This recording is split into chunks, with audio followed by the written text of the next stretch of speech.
Welcome to The Least You Should Know. We would do well to bear in mind that our 21st century point of view, the way that we view the world and the human condition with respect to individual equality and the personal liberties that we enjoy have not always been the norm. We're moving through several centuries here in this class, from the 17th all the way to the first half of the 19th century. We're looking at texts that were created by individuals written during drastically different times. The texts contain certain cultural values, and we'll recognize these as we read through the text. Our job is to analyze them, to discuss the ideas that seemed important to the writers during the time and certainly at the place these writings were created. Right?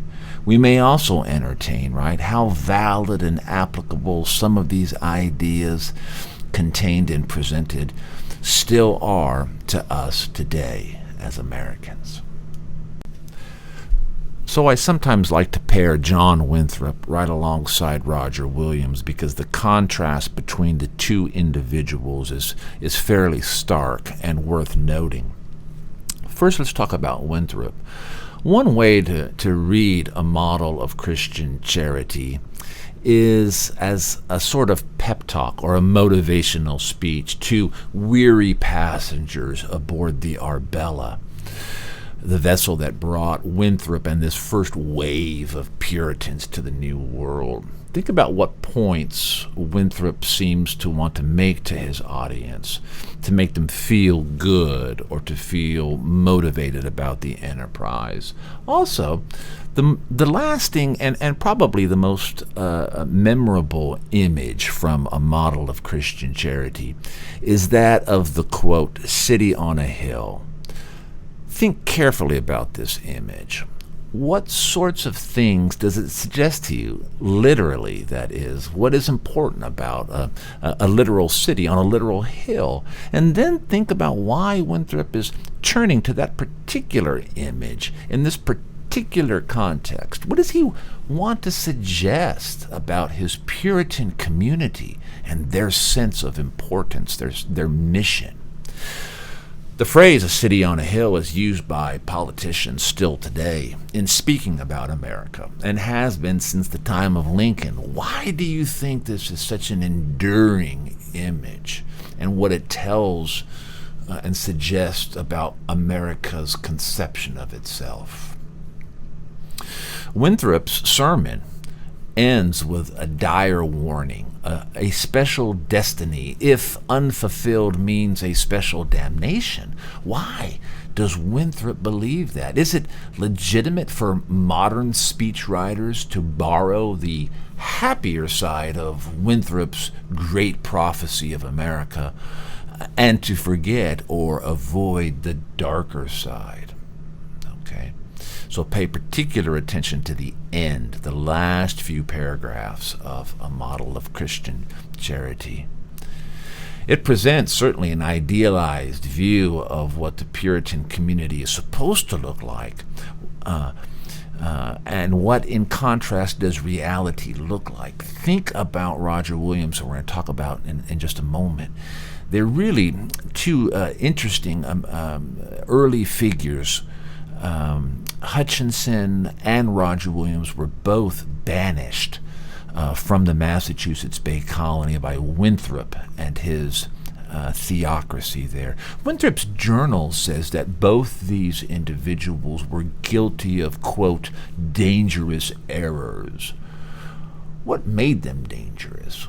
And what complex or delicate balance in the Puritan ideology is threatened by divergent thoughts held by people who refuse to conform or speak their truth to the power of John Winthrop and the Puritans at Massachusetts Bay Colony?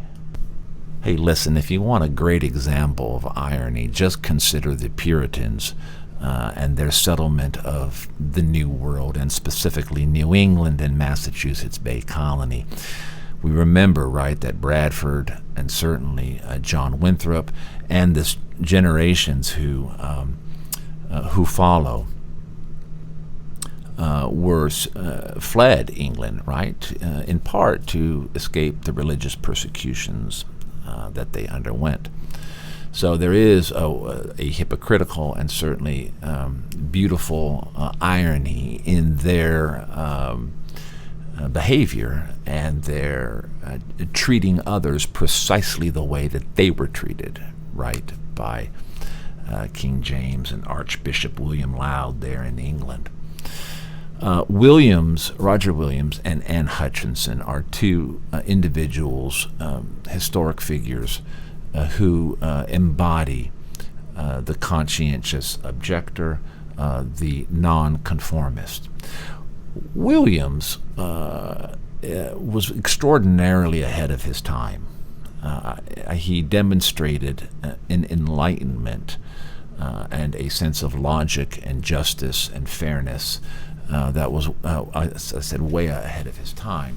He was tolerant of religious and racial differences. He arrived in Massachusetts Bay Colony in 1631 and was banished to the wilderness in 1635 by John Winthrop in the General Court. This wilderness later became Providence, Rhode Island, and other exiled followers would follow Roger Williams, and one such individual was Anne Hutchinson, who was banned for antinomianism in 1637. Antinomianism essentially means to be against the law. Similarly, and later, the Quakers were banished as well after being treated harshly by the Puritans. So what exactly got Roger Williams a little sideways with John Winthrop?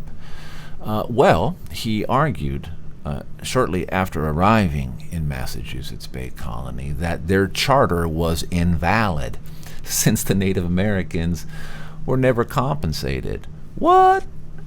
Right, so I'm sure that didn't go over very well. Civil magistrates, he argued, had no power to enforce the first four commandments, which, to Williams, were matters of individual conscience.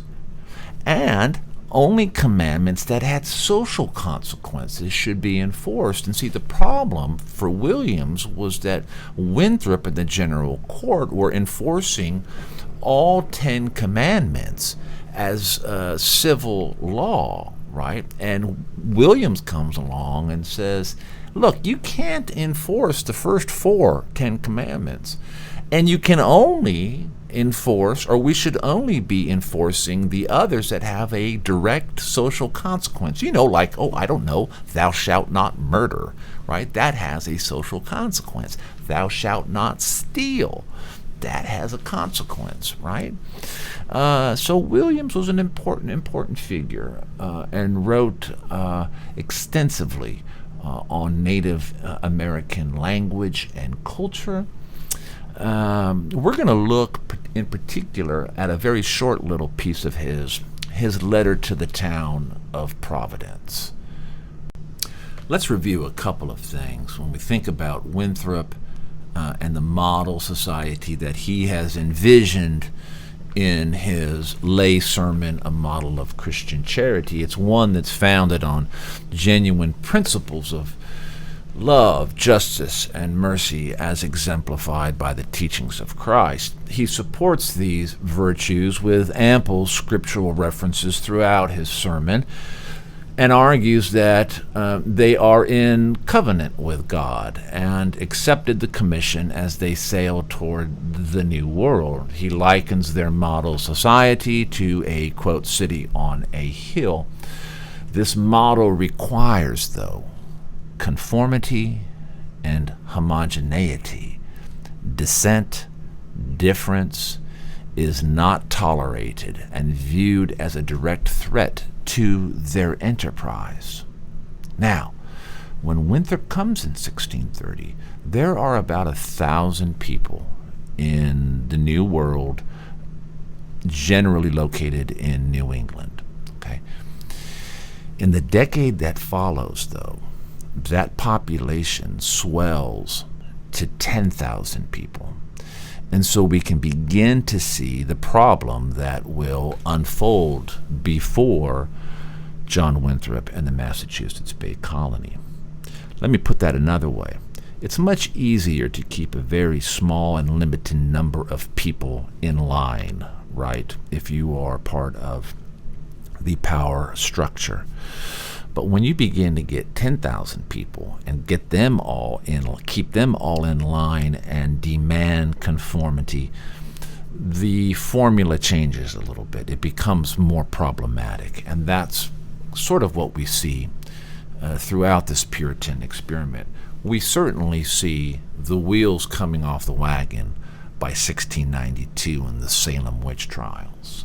Okay, so listen, I just wanted to go through these slides and just talk about a few of these points, bring up some of these ideas so that you have them in your head as you read through Winthrop and you consider the threats of people like Roger Williams and Anne Hutchinson. I'll drop a link in our unit to some information on Anne Hutchinson and why she was perceived as such a threat by John Winthrop in the General Court at Massachusetts Bay Colony. Hope you guys are doing great. I'm enjoying this. I hope you guys are too. Have any questions, please don't hesitate ever to reach out and ask me. Post a message on the discussion board or shoot me a message. I'm glad to hear from you always.